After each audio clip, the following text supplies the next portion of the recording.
Your home doesn't need more effort, okay? It needs fewer decisions. How's that sound? And that's exactly what rhythms are designed to do, okay? So let's dig into this.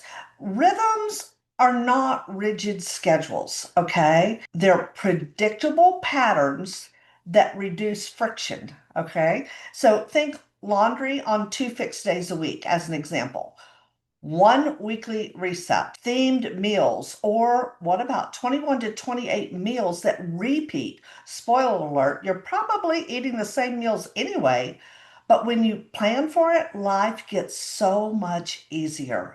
Consistent admin time as the CEO of the home for paying bills and all the other things that are recurring either daily, weekly, monthly, or annually. That's another example, okay? Not because you should, but because your brain deserves rest. All right. The goal isn't perfection, it's predictability.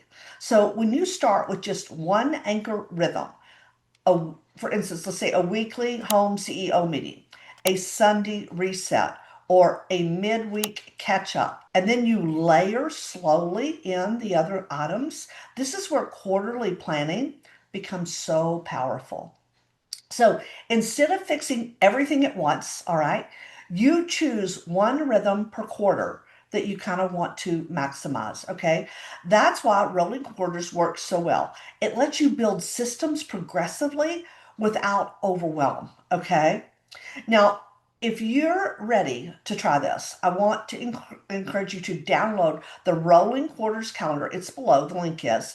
Um, and just map out one home rhythm this week.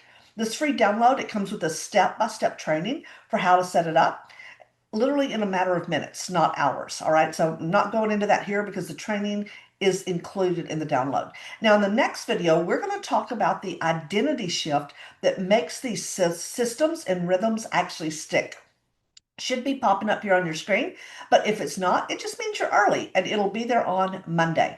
I publish a new video every single week. All right. To get notified, you can grab that free download below the rolling quarters, and that'll subscribe you to my Monday newsletter where I always link to the new episode. Or if you prefer, you can subscribe directly to the newsletter. That link is below as well.